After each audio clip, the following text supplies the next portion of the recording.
9층 시사옥의 유튜브 버전 킹층 가사국을 진행하고 있는 KBS 김기화 기자입니다. 자, 여러분 요즘에 한국에 강력 사건이 너무 많이 나고 있어요, 여러분. 뭐 부산 돌려차기남 사건부터 시작해서 뭐 정유정 씨 사건도 있고 요즘에는 뭐 영아 유기 살해 이런 막 기사들이 뜨니까 많은 분들이 불안해하면서도 이 가해자에 대한 분노 또 많이 들고 있죠. 이러다 보니까 이런 범죄 저지른 놈 누구야? 가해자 신상 좀 공개해라 이런 이야기가 많이 나오고 있습니다. 일각에서는 이 유튜버가 신상을 공개하는 경우도 있고 또 어느 쪽에서는 피해자의 가족, 유족분들이 너무 답답하고 화가 나서 신상을 공개하는 경우도 있어요. 그래서 이게 생각하다 보니까 이게 뭐가 맞나? 이게 심정적으로는 동의가 되다가도 이게 맞나? 법적으로 맞나? 인권적으로 맞나? 이런 생각이 들면서 어떻게 정리하면 좋을지 고민이 되는 분들 많이 계실 거예요. 그래서 오늘 관련 사건을 취재한 KBS 9층 시사국의 김소영 기자 그리고 한국형사정책연구원 승재현 박사님 모셨습니다. 안녕하세요. 네, 안녕하십니까. KBS 김소영 기자가 관련 사건을 취재했습니다. 먼저 김소영 기자 자기소개 해주시고 어떤 사건 취재했는지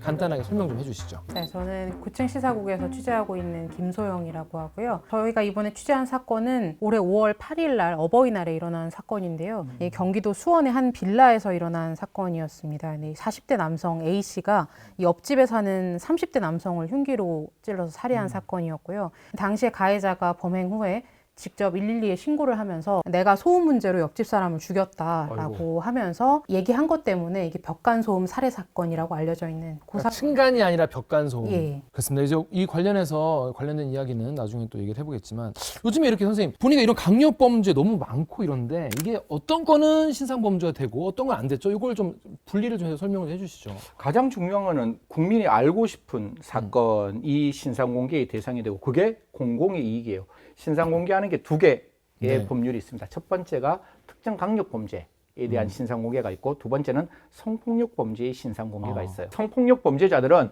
분명히 재범의 위험성이 있어서 현재 출소해 있는 그 모습을 알려주는 제도. 그게 신상 공개 중에서 성범죄자 출소 후 신상 공개를 하는 거죠. 성폭력 범죄자 생각해보세요. 성폭력을 저질렀어요. 그것도 한두 번 저지른 게 아니라 진짜 수십 번 저질렀어요. 네. 그리고 그것도 정말 연약한 아이들에 대한 성폭력만 저질렀다고 쳐요. 그럼 그 사람이 그 교정시설 안에서 수용생활을 10년, 15년을 했다고 쳐요.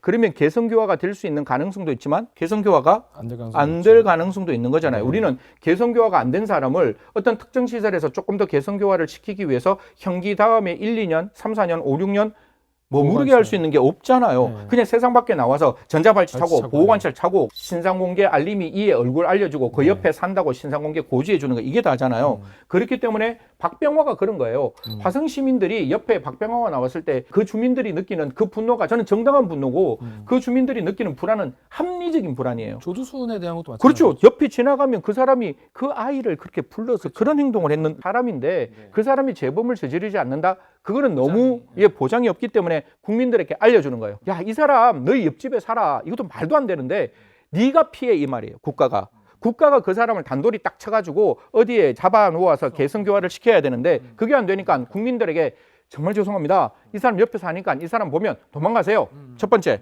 두 번째 사진 보여주면서 이 사람 이렇게 생겨 있어요. 옆모습은 이렇고 앞모습은 이래요. 그러니까 이 사람 혹시 보게 되면 도망가세요. 라고 신상공개 알림이 이에 얼굴을 알려주고 그 집 근처에 고지를 해주는 거예요.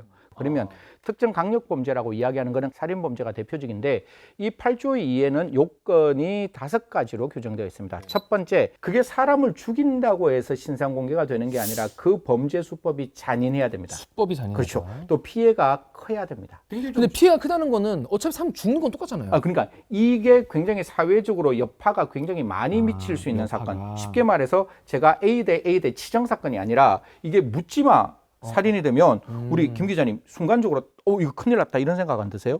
누구든지 공격받을 수 있는 상황. 그럼 제가 집에 마음 놓고 갈 수 있겠습니까? 그렇잖아요. 사회 전체의 불안을 가져오는. 그렇죠. 그게 피해가 막대한 사건이 될 수 있는 것이고 두 번째는 국가가 신상 공개하는 거잖아요. 그러면 국가가 실수하면 돼요, 안 돼요? 안 되죠. 안 되죠. 국가는 분명히 신뢰를 먹고 사는 어떻게 보면 정의를 실현하는 기관에서 딱 신상 공개했는데 어머 이 사람이 아니네 이러면 난리 나는 거예요. 난리 나는 거죠. 그렇기 때문에 요건에 명백하고 중대한 증거가 있을 것 명백한 증거. 예, 중대한 증거. 이 말은 무슨 말인가 하면 과거에는 주장으로 내가 저 사람을 죽였어요. 자백이 있더라도 정식 재판 절차에서 피고인의 자백이 유일한 증거라면 그 증거만으로는 유죄를 할 수 없다. 아. 다른 보강 증거가 있어야 된다. 그래서 자백의 보강 법칙이 있는데 2023년 대한민국은 과학이 굉장히 많이 발전했잖아요. 부산 돌려치기 사건 아시죠? 그 사람이 빡 차서 피해자가 팍 쓰러지는데 그 사람의 신상이 사진에 딱 찍혔잖아요. 그럼 그 사람이 그 사람이지 그 사람이 그 사람 아닐 수 있는 확률은 제로. 명백한 증거가 있을 것. 이러면 과학 수사. 그렇죠. 이게 법정에 가서 뒤집어질 수 있는 확률은 없는 거예요. 그러니까 이제는 무죄 추정의 원칙에 반한다 이런 말 안 했으면 좋겠어요. 이 법 만들 때 그거 고민 안 했겠습니까? 분명히 고민했을 거 아니에요. 국가가 이거를 신상 공개하는데 뒤집어지면 난리 난다는 걸 알고 명백한 증거가 있을 때만 신상 공개를 하는 거예요. 자, 그러니까 이걸 정리해 보자면은 지금까지는 신상 공개를 하지 말자는 입장은 뭐였냐면은 확정 판결 나기 전에는 이 사람이 뭐 유죄인지 무죄인지 확실히 알 수 없다. 알 수 없는데 무죄 그 전에는 일단 무죄로 추정해야 되는 거 아니냐. 네, 이게 추정하고 법정에서 뒤집어지면 이거야말로 큰 낙이. 그건 정말 책임 못 지는 거죠. 그다음에 이제 두 가지 조건을 더 붙이는데. 공공의 이익에 부합해야 돼요. 국민이 알고 싶어야 되고 재범을 방지해야 되고 범죄를 예방해야 된다. 이 요건 오로지 공공의 이익에 부합할 때만 신상 공개를 하는데 자, 그러면 다섯 번째는 뭡니까? 다섯 번째는 청소년이 아니어야 돼요. 그러니까 미성년자가 아니어야 되는데 미성년자가 아닌 사람에 대해서만 신상 공개가 된다. 미성년자의 미래를 지우는 일이잖아요. 그 미성년자라면 촉법소년보다는 좀 더 나이 많은 거죠? 19세 미만인 사람. 그 아이들을 신상을 공개함으로써 국가가 얻을 수 있는 국민의 알 권리와 그 소년이 미래를 살아갈 수 있는 그 미래의 가치를 비교해보고 입법자가 우리 법무부가 그렇게 판단했는 거죠. 국민 여러분 죄송합니다. 이거는 알 권리에 저희가 포함 안 시킬게요. 우리 청소년 보호합시다. 보호하는 게 맞는 것 같아요. 그래서 이 사람 신상 공개 안 하겠습니다. 라고 이야기를 했는 거예요. 두 가지만 더 말씀드릴게요. 경찰이 판단하면 뭔가 실수할 수 있잖아요. 그래서 경찰이 실수할까 봐 무엇 하는가 하면 경찰에서 신상공개심의위원회라는 걸 합니다. 그래서 경찰 자체의 판단이 아니라 7명의 경찰과 외부 요원들이 모여서 야 신상공개 요건이 이런데 정말 이 사건 여기에 맞는 것 같아? 정말 네가 확인할 수 있어? 그래서 그 7명이 판단했을 때만 신상공개가 되는 거죠. 그러니까 집단지성을 한 번 더 통과를 시켜야 신상공개가 되는 거예요. 그 신상공개를 하고 난 다음에도 형사공보규칙이라는 게 또 따로 만들어져 있습니다. 공보규칙이랑 이제 외부에 알리는 거만 얘기하는 거죠? 그랬을 때 제가 말씀드렸다시피 그 사람의 얼굴을 자연스럽게 노출하는 것 정도로 찍을 수 있는 거예요. 쉽게 말하면 갈 때 호송될 때 그냥 이렇게 지나가는 이 모습이 지키는 거지 포토라인 앞에 딱 세우는 거 안 된단 말이에요. 그냥 쓱 지나가는 걸로 되는데 여기에서 경찰인권위원회가 한 가지를 더 이야기합니다. 만약에 마스크를 하거나 뭐 모자 같은 걸 쓰는 걸 그걸 경찰들이 벗기지 말라는 거예요. 그러니까요. 이게 의미가 있냐? 왜냐하면 고유정 피해자 그 유족분들이 머리 긴 사람은 그럼 뭐 그린 커튼 머리 하면 이게 안 보이는 거잖아요. 그렇게까지 인권 보호를 하고 있어요. 집단지성을 통해서 신상 공개가 되더라도 그 사람에게 가질 수 있는 인권이 최대한 보호될 수 있을 정도로 신상 공개가 제한되어 있다. 그래서 신상 공개가 남용된다는 이야기를 하는 거는 저는 조금 어불성설이다. 그만큼 조심해서 진짜 돌다리 하나 짚어서 신상 공개가 된다는 말씀드리겠습니다. 근데 방금 말씀하신 것처럼 우리 국가가 이거 공개를 하는데 길게는 몇 년 전 사진일 가능성이 높지 않습니까? 그래서 많은 분들이 이게 지금 현재 모습과 너무 다르다. 그리고 옛날 사진을 공개하는 의미가 있냐 이런 얘기를 하는 분도 많이 계시더라고요. 예를 들어서 외국 같은 경우에는 머그샷을 이게 참 이럴 때 양가의 감정을 느끼고 있는 게 저는 개인정보 아주 중요하다고 생각해요. 개인정보 보호해야 되는 게 맞다 이 말이에요. 그런데 개인정보를 보호하면 개인정보법이 쭉 나와요. 그런데 개인정보법 첫 번째는 진정신분범이에요. 어떤 건가 하면 신분이 있는 사람만 그 범죄가 되는 거예요. 그러니까 정보 처리 담당자만 돼요. 이 정보를 가지고 있으면 이 정보를 핸들링할 수 있는 사람만 그 정보를 유출했을 때 문제가 되는 거예요. 그러니까 이 정보를 다루지 않는 사람이 정보를 알리는 거는 개인정보법 위반에 안 들어가요. 그러면 자 머그샷을 찍었다고 쳐요. 머그샷 딱 찍으면 그 교정당국에서 그 머그샷을 관리하는 사람이잖아요. 그렇죠? 1. 그러면 교정당국에서 그거를 다른 사람에게 알리면 개인정보법상 정보 처리자가 돼요. 그다음 두 번째, 그 개인정보는 개인정보가 정해진 범위 내에서만 개인정보를 사용해야 돼요. 그러면 머그샷 왜 찍겠어요? 딱 들어가자. 찍었어. 그거 왜 찍겠어요? 교정시설 안에서 이 사람의 관리 감독을 하기 위해서 그 분류초를 하기 위해서 찍었는 거잖아요. 분류초 그 목적으로만 써야 한다. 그렇지. 그 목적으로 찍었는데 그걸 대한민국 모든 국민에게 이 사진을 알린다?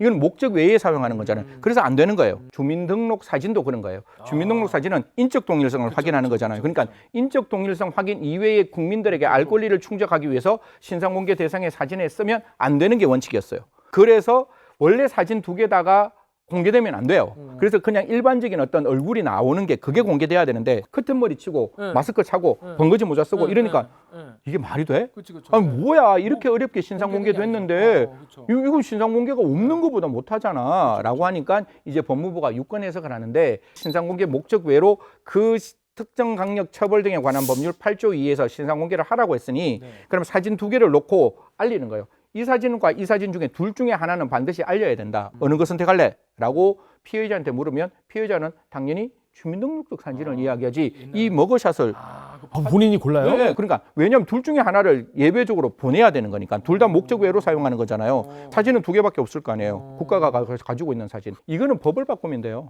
그러니까 그 머그샷의 목적을 사후에 신상 공개 대상에서도 사용할 수 있도록 하기 위하여 그 한 줄 한 구절만 들어가면 목적 내 사용이잖아요. 그러면 그 머그샷 사용할 수 있는데 말씀드리고 싶은 거는 부족한 인간이 만들어 놓은 법제도가 어떻게 완벽할 수 있겠습니까? 그러니까 자꾸 개정을 하고 시대가 그래요. 바뀌니까 예전에 말했던 게 지금 틀리는 경우도 있죠. 그렇죠. 그래서 인간은 의지가 필요하다는 거예요. 점심 때도 이렇게 법무부 관계자들하고 밥을 같이 먹었었거든요. 신상공개에 관련된 입법을 조만간에 한다. 왜냐하면 신상공개 범위를 좀 넓히는 게 타당하지 않겠느냐는 대통령의 말씀도 있고 해서 저 법무부에서 신상공개 법령을 좀 개정하고 있다니까요. 앞으로는 번거지 모자, 마스크, 커튼머리는 계속 유지될 수는 있지만 지금과 같이 과거의 사진 혹은 보정된 사진, 그래서 현재의 모습과 전혀 매칭이 되지 않는 사진이 국민 여러분들에게 알려지는 부분은 조금 줄어들지 않을까. 이게 원래 법의 신상공개 법의 원래 취지에 반하기 때문에 어느 정도는 개정이 필요하지 않을까 싶었는데 지금 개정이 준비하고 있다고 말씀하셨습니다. 근데 우리나라 사람들이 이제 이 신상공개 관련해서 늘 좀 답답해하는 게 아니 우리 예전에 그 설해마을 살인 사건처럼 해외에서는 이 뭐 관련자에 대해서 시원하게 막 다 공개를 하고 이름 다 공개하고 아예 막 체포 단계에서부터 공개하는 경우도 있고 일본 같이 이런데 왜 해외는 저런데 왜 우리나라는 범죄자에게 이렇게 관대한가 이런 거에 대한 답답함과 이런 걸 호소하는 분도 계세요. 우리나라랑 외국이랑 왜 이렇게 많이 다른 거라고? 저는 똑같다고 생각해요. 어떤 면이 똑같습니까? 이건 좀 그냥 저 언론에 계시는 분들에게 제가 진지하게 물어보고 싶은데 언론사에 계신 기자들 이거 공개하지 말라는 법령 저는 없다고 생각합니다. 어디 있어요? 기자님들이 공공의 이익에 부합하기 위해서 국민의 알 권리를 충족하기 위해서 성재현이 나쁜 짓 했어. 성재현 사진 딱 찍어가지고 세상에 알리는 걸 금지하고 있는 법은 없어요. 찍을 수 있고 알릴 수 있어요. 알릴 다만 수- 그 알리는 게 성재현이가 빡쳐가지고 뭘 할 수 있는가 하면 그건 명예훼손죄로 신고할 수 있죠. 우선 초상권 침해 침해 그리고 그러니까 이게 정보통신망법에 올라왔지만 기자님들이 성지연이 잘못했는 사진을 올리는 게 비방의 목적이 있다. 그렇게 생각 드세요? 공공의 이익을 위해서 하는 거죠. 비방의 목적 없으면 정보통신망법 70조 빵 없어지는 거예요. 그러고 난 다음에 그러면 형법 307조 1항이 적용되거든요. 이게 진실이라는 사실이면 그러면 307조 1항에 의해서 명예훼손죄가 성립되면 또 다른 310조라는 위법성 조각 사유가 있어요. 이 위법성 조각이란 말을 좀 난해하시는 분들 계실 거예요. 그게 범죄가 된다 할지라도 그 범죄가 성립되지 않는다. 이건 불법이 아니다. 위법하지 않다. 이런 말이에요. 좀 봐준다. 위법이 아니기 때문에 위법을 조각시키겠다. 위법성 조각 사유 중에 하나가 그 310조가 되는데 310조는 그게 진실한 사실로 오로지 공공의 이익에 부합하면 명예훼손이 된다 할지라도 봐주겠다는 거예요. 지금은 여러분 어떻습니까? 이제 세상이 바뀌었죠. 그래서 피해자나 아니면 피해자의 가족분들이 유튜버나 아니면 자기 스스로 어떤 인터넷망을 통해서 공개를 하는 이런 일들도 발생하고 있어요. 일단 먼저 이번에 그 관련 사건을 취재한 김소영 기자한테 물어보고 싶은 게 일단 이번 사건 같은 경우에는 피해자의 가족분들이 이거 공개를 하게 된 거죠. 이제 피해자 돌아가신 분의 형이 이제 공개를 하시게 된 건데요. 근데 보니까 그 살인 사건 자체가 약간 어이없게 일어난 것 같던데 어떤 과정으로 있습니까? 그 아까 말씀드렸다시피 벽간 소음 때문에 이 사람을 죽였다라고 가해자는 얘기를 했는데 알고 보니까 이 소음이 옆방에서 난 소음이 아니라 본인 집에서 났던 소음이었던 거죠. 근데 평소에 그런 일이 계속 있었다라고 해서 이제 이런 얘기를 이제 가해자가 집주인한테 얘기를 한 거죠. 옆집에서 소음이 나서 잠을 못 자겠다라고 지속적으로 얘기를 해서 이제 집주인이 이 피해자분한테 연락을 해서 아, 옆집에서 계속 소리가 난다고 하는데 한번 확인을 해야 될 것 같다라고 해서 이제 피해자분이 근데 통화도 녹음이 다 돼 있는데 정말 정중하게 얘기를 하시거든요. 아, 그러시냐고. 우리 집에 소음 날 만한 게 전혀 없는데 정말 아무것도 없었거든요. 실제로 봤을 때 아무것도 없는데 만약에 그렇게 생각하신다고 하면은 한번 이제 뭐 보여드리거나 하겠다라고 해가지고 그날 이제 일을 하시다가 급히 보여주러 가신 거예요. 그 가해자한테 점심 시간에 이제 방을 한번 열어서 정말 아무것도 없습니다. 그럼 옆집 분 가해자를 자기 집에 데리고 와서 가해자가 직접 눈으로 확인하겠다고 뭐 했는지는 모르겠지만 어쨌든 보여주게 됐어요. 그래서 점심시간에 가서 이제 문 열고 보여줬는데 뭐가 없었던 거죠. 그래서 없지 않습니까, 선생님? 하는 장면이 이제 가해자가 촬영한 동영상에는 있다고 합니다. 가해자 그걸 또 찍었어요? 네네네. 그러니까 본인 집도 막 찍으셨어요. 가해자가 찍었어요. 그런데도 이제 허락을 한 거죠. 어쩔 수 없다. 이 오해를 해소하기 위해서. 그러고 나서 이제 옆방으로 한번 넘어가서 들어보자 그럼 해서 자기 가해자 집으로 같이 넘어갑니다. 두 분이. 거기서 영상 끊겼다고 하고 그 이후에 이제 두 분 간에 이제 언쟁이 일어났다고 하면서 이제 사건이 발생을 한 건데요. 이제 그 가해자 말은 피해자가 어떻게 하겠냐, 집 구조가 뭐 이렇고 하니 만약에 들리신다고 하면 저희 집에는 그럴 원인이 없으니 만약에 들린다고 하면 서로 조금 이해를 하고 살아야 되지 않겠냐라고 얘기를 했더니 자기가 그 말을 듣고 너무 화가 났다. 나는 괴로운데 그냥 지내자고 하니 너무 열받아서 이분을 그렇게 했다라고 얘기를 하는데 상당히 범행도 잔인했습니다. 그 흉기로 21번 찔렀다고 하고요. 이유도 없이 사실은 억울하게 동생이 죽었으니 가족들 입장에서 너무나 억울한 일이라서 이거를 공개를 하고 싶은데 이미 사건 재판으로 넘어갔단 말이죠, 이미. 그래서 법의 도움을 받을 수 있는 방법은 사실상 지금 현행 법으로는 없는 상황이고, 그래서 이 사건을 다룬 이제 프로그램이 하나 있었는데 그 프로그램 유튜브 영상 댓글에다가 이제 형이 댓글을 다신 거예요. 이제 이 사건에 관심 있는 사람들이 여기 댓글을 달 테니까 여기다가라도 내가 좀 내용을 써서 동생 억울함을 좀 알려야겠다라고 생각을 하시고 거기다 이제 쓰셨는데, 한 글자를 X 표시해서 처리를 한다든지 해서 조금 지금은 가려놓으신 상태긴 해요. 근데 본인도 이제 그렇게 올릴 때 이렇게 하면 처벌을 받을 수 있다라는 생각은 있긴 했지만 그런 것보다 지금 다른 감정이 너무 큰 거죠. 이 사람 자기가 생각할 때는 이 정도로 뭐 형을 살고 나올 것 같지도 않은데 아직 40대다. 그런데 이 사람 몇십 년 살고 나온다고 해도 다른 범죄를 저지를 수도 있고, 그런데 너무 범죄 질이 좋지가 않고 다른 사람이 또 범행의 대상이 될 수도 있는데 내가 사진은 공개는 못하지만 이 정도 정보는 내가 남기고 싶어서 그냥 감행했다라고 얘기를 하셨거든요. 뭐 최근에는 그 부산 기장에서도 40대 여성이 예. 신생아를 또 태어난 지 5일 만에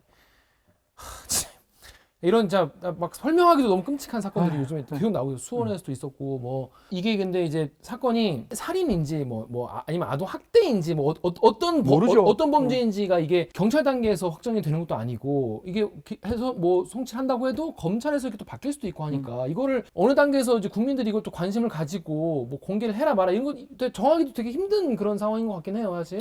그래서 뭐 신상 공개라는 거에 대해서 우리가 뭐 어떤 사람은 명확한 기준을 만들어서 무조건 루틴하게 그냥 신상 공개를 하자. 뭐 네. 이런 공식으로 정도, 이렇게. 그냥 네. 공식적으로 하자. 네. 뭐 1 플러스 1은 2다 이렇게 해서 무조건 신상 공개하자라고 하는데 제가 한 20년 넘었죠. 그 많은 사건들 뭐 한두 개 받는 게 아니라 사건마다 너무 다양한 또 그 사건에 숨어 있는 이면들이 존재를 하는 거거든요. 그래서 무조건 신상 공개하자. 저는 반대입니다.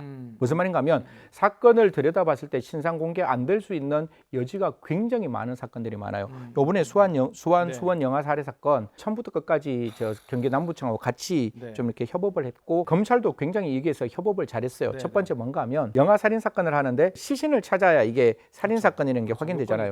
A라는 집에 살았어요. 아이가 죽었을 때는 그 집에서 이사를 가서 B라는 집으로 갔어요. 그래서 경찰이 영장을 검찰에게 신청하고 검찰이 영장을 법원에 청구했는데 법원이 기각해요. 이사 갔는 집에 무슨 시신이 있겠냐? 이미 버렸지. 이 집에서 이사 갔으면 이 집에는 시신 없을 거야. 우리 압수영장 발부 안 할래. 수사도 안 해보고. 예, 그러니까 법원이 이걸 기각하니까 너무 황당하잖아요. 그런데 영장을 신청하는 주체는 경찰이고 영장을 청구하는 주체는 검찰이니까 이 둘이 협업을 진짜 합니다. 이거 다시 한번 영장 청구할까 말까. 보통 압수영장 기각되면 잘 안 하거든요. 그리고 이 집에 만약에 진짜 없으면 어떡할 거야. 압수수색이 그러니까 허망하게 끝나잖아요. 그럼에도 불구하고 경찰과 검찰이 협업해서 영장 한 번 더 칩니다. 그래서 법원이 영장을 발부해주고 그래서 냉장고에서 시신을 찾는 거예요. 그게 첫 번째 검찰과 경찰이 협업을 잘했는 것이고 두 번째는 영아살인죄에서 살인죄로 바꿀 때 꽤나 열심히 같이 이야기를 했던 부분이 있어요. 경기 남부청하고. 그래서 제가 이런 요건에서 영아살인죄가 아니라 이런 요건에서 살인죄가 맞는 것 같습니다라고 말씀을 올리고 그래서 죄명이 살인죄로 바뀌었어요. 그때 이제 신상공개 대상이 되는 거 아니에요. 앞에 일부러 이야기하다가 그때 이야기를 안 했는데 신상공개를 제한하는 건 딱 한 가지입니다. 무죄 추정이 아니라 2차 가해입니다. 2차 가해. 여기서 2차 가해라면 피해자의 가족일 수도 있고 네. 또 가해자의 가족일 수도 있는 그렇죠. 거예요. 이번 예. 케이스는 어떤 가해자의 가족이죠. 가해자의 가족. 왜냐하면 이 엄마가 살인사건을 저질렀을 때 이미 12살, 10살, 8살에 있는 3명의 자녀가 있었어요. 이 3명의 자녀가 사실 우리 엄마가 살인자라는 걸 주위 사람들은 다 알 거 아니에요. 이게 신상 공개가 딱 되는 순간 그 사람의 주위 사람들은 이 사람이 누군지를 알면 12살, 10살, 8살 아이의 삶을 누가 지켜줄 수 있어요. 애들은 그래서 뭔데요, 진짜. 그러니까요. 그래서 신상 공개 반대했던 거예요. 제가 반대했던 이유 중에 하나는 이게 그 2차 가해가 있으면 그거는 분명히 막아. 무죄 추정 갖고 이제는 더 이상 이야기하지 말고 제발 이 신상 공개 반대하는 분들이 2차 가해에 좀 더 천착하고 좀 더 들여다보자. 그래서 2차 가해가 명백하다면 그거는 해서는 안 된다. 아버지, 어머니를 아이는 선택 못 하잖아요. 내가 선택할 수 있는 아버지, 어머니면 신상 공개 대상 되는 것 저는 반대하지 않습니다. 하지만 그 아이는 내 아버지가 살인자라는 건 내가 선택할 수 없었고 내 어머니가 살인자라는 건 내가 선택할 수 없었다면 그 자녀들의 2차 가해를 막기 위해서 신상 공개 안 하는 것 저는 맞다라고 보는 거예요. 근데 이게 보시는 시청자분마다 이건 의견이 다를 것 같아요.